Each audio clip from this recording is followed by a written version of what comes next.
Welcome to study channel. मेरा नाम है मोहम्मद कैसर। बात करेंगे इस वीडियो में एलटी ग्रेड से संबंधित आपके जो भी डाउट आ रहे थे उस सभी डाउट को यहाँ क्लियर करेंगे। सब्जेक्ट कॉम्बिनेशन क्या 3 साल का लगेगा या 2 साल से काम चल जाएगा, कितना % होना चाहिए ग्रेजुएशन में या बीएड में। साथ ही साथ बात करेंगे दोस्तों कि सीटेट या यूपीटेट क्या अनिवार्य है। एकल विषय से यदि आपने कोई विषय पढ़ा है तो वो कॉम्बिनेशन में माना जाएगा या नहीं। कौन से अभ्यर्थी बाहर हो गए हैं, किनको मौका नहीं मिलेगा, कौन फॉर्म भर सकता है, सब कुछ मैं आपको यहाँ पर बताऊंगा दोस्तों। लास्ट तक बने रहिएगा। लेकिन आगे बढ़ने से पहले एक ज़रूरी सूचना। तो दोस्तों बात करेंगे एलटी ग्रेड की इस बेस्ट बुक के बारे में जो चक्षु प्रकाशन की तरफ से आ गई है। दोस्तों आप बहुत ही बेहतरीन तैयारी एलटी ग्रेड 2025 का कर सकते हैं इस बुक से। सामान्य अध्ययन की तैयारी एलटी ग्रेड के लिए आप पूरी इस किताब से कर सकते हैं। पूरा सिलेबस दोस्तों इसमें कवर किया गया है और आप देख सकते हैं किस प्रकार से टॉपिक वाइज जीएस को यहाँ पर संकलित किया गया है। तो स्टडी गाइड बुक जीएस के लिए अवेलेबल है ही, इनका सब्जेक्ट वाइज भी स्टडी गाइड बुक अवेलेबल है दोस्तों। जैसे कि आप देख सकते हैं हिंदी, गृह विज्ञान, गणित या फिर सिविक्स, इंग्लिश विज्ञान, जीव विज्ञान। तो जीएस के साथ अपने विषय को भी स्ट्रॉन्ग करिए यदि आप चाहते हैं एलटी ग्रेड में सफलता पाना। इन किताबों को खरीदने का लिंक डिस्क्रिप्शन बॉक्स में दिया गया, आप क्लिक करके परचेज कर सकते हैं या फिर ऑफलाइन मार्केट में भी ये इजीली अवेलेबल हैं। तो ये दोस्तों सरकारी गजट एलटी ग्रेड की नियमावली है ये, और इसी से आपकी भर्ती होनी है। एक एक विषय की योग्यता, सब्जेक्ट कॉम्बिनेशन सब कुछ यहाँ पर है। सबसे पहले से बताया गया है सामाजिक विज्ञान के बारे में। तो सामाजिक विज्ञान की जो एलिजिबिलिटी है दोस्तों आप यहाँ पर देख सकते हैं। बताया गया है कि विधि द्वारा स्थापित विश्वविद्यालय से ये जो 4 विषय हैं, इतिहास, भूगोल, राजनीति शास्त्र और अर्थशास्त्र, इन 4 में से यदि 2 विषय आपने अपने स्नातक में पढ़ा है और बीएड आपने किया है तो आप एलिजिबल हैं। ठीक है, अब यहाँ पर कुछ चीज़ें हम लोग समझ लेते हैं। जैसे कि देख सकते हैं कि कोई भी परसेंटेज की बाध्यता यहाँ पर नहीं है, ना ही ग्रेजुएशन में ना ही बीएड में। तो बिल्कुल भी परेशान नहीं होइए, कोई भी परसेंटेज की बाध्यता नहीं है किसी भी विषय में। ठीक है, ये चीज़ क्लियर हो गई। दूसरी यहाँ पर जो डाउट आपकी आ रही है कि हमने 2 साल तक तो विषय पढ़ा लेकिन तीसरे साल छोड़ दिया। जैसे मान लीजिए भूगोल और राजनीति शास्त्र ही 2 साल पढ़ा था, तीसरे साल में ये सब्जेक्ट नहीं था, तो हम आवेदन कर सकते हैं या नहीं? तो आप आवेदन कर सकते हैं। यदि आपके फर्स्ट ईयर और सेकेंड ईयर में कॉम्बिनेशन बन रहे हैं तो आप आवेदन कर सकते हैं, कोई भी दिक्कत नहीं है। ग्रेजुएशन और बीएड ही सिर्फ मांगा गया है, सीटेट या यूपीटेट की आवश्यकता नहीं है। आप नियमावली देख लीजिए किसी भी विषय में, तो यहाँ से आपका ये भी डाउट क्लियर हो गया।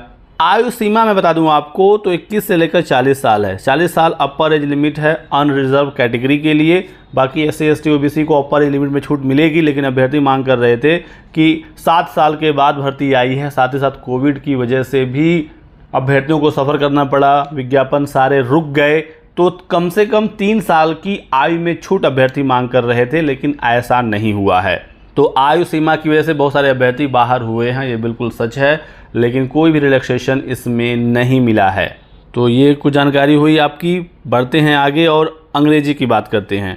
अंग्रेजी के लिए साफ साफ बताया गया है कि जो आपका स्नातक है वो अंग्रेजी साहित्य, इंग्लिश लिटरेचर में ही होना चाहिए, बीएड तो लगेगा। यानी कि अगर आपका इंग्लिश लैंग्वेज में स्नातक है, एक विषय जो आपने पढ़ा है अपने बीए में वो अंग्रेजी भाषा है, तो आप एलिजिबल नहीं हैं, अंग्रेजी साहित्य ही होना चाहिए। तो ये चीज़ यहाँ से क्लियर हो गई आपकी। गणित के लिए तो क्लियर है, एक विषय के रूप में गणित आपने पढ़ा है, अपने स्नातक में 2 साल तक पढ़ा है तो भी कोई समस्या नहीं, आप एलिजिबल हैं और बीएड आपका होना चाहिए। विज्ञान की बात कर लेते हैं तो यहाँ पर भी स्नातक में 2 विषय मांगता है, भौतिक और रसायन, साथ ही साथ बीएड लगेगा। जीव विज्ञान के लिए जंतु विज्ञान और वनस्पति विज्ञान चाहिए बीएससी में, और बीएड चाहिए। हिंदी के लिए यहाँ पर बात करेंगे, हिंदी में काफ़ी आपके डाउट हैं। हिंदी को लेकर दोस्तों क्लियर बताया गया है कि एक विषय के रूप में हिंदी आपके स्नातक में हो, 2 साल तक है तो भी कोई दिक्कत नहीं है, लेकिन इसी के साथ साथ इंटरमीडिएट में संस्कृत आपका होना ही चाहिए, बीएड तो लगेगा। तो ये जो कंडीशन है ये आप फुलफ़िल कर रहे हैं तभी आप एलटी हिंदी के शिक्षक बन सकते हैं। बीए में एक विषय हिंदी और इंटर में संस्कृत जरूरी है। अब किसी ने अगर इंटर में एक विषय से संस्कृत बाद में किया है वो एलिजिबल है, तो आप इसको लेकर परेशान मत होइएगा।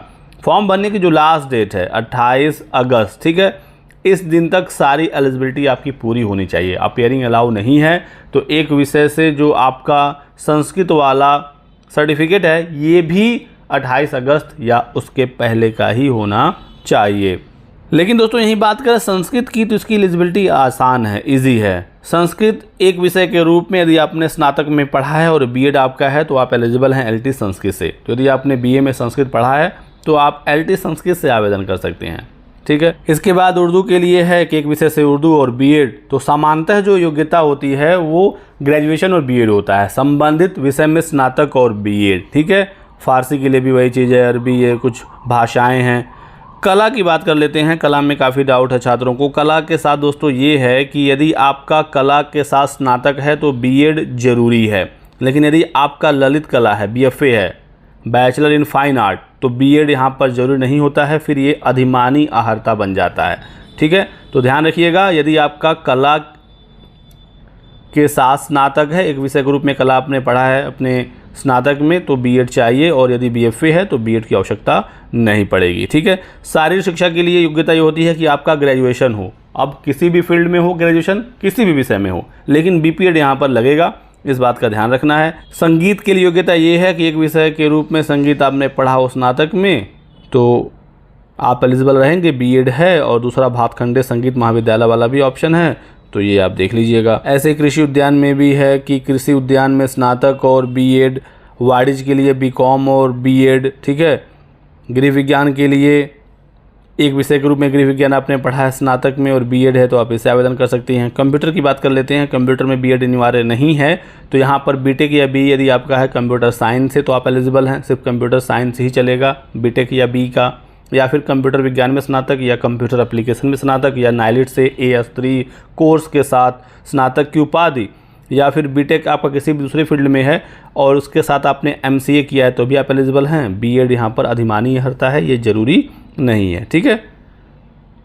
मानव विज्ञान के लिए सेम वही चीज़ है, मानव विज्ञान में स्नातक और बीएड। तो इस तरीके से ये एलिजिबिलिटी सारी यहाँ पर दी गई हैं, और जो आपके डाउट थे, सवाल, मैंने यहाँ पर उसको क्लियर कर दिया।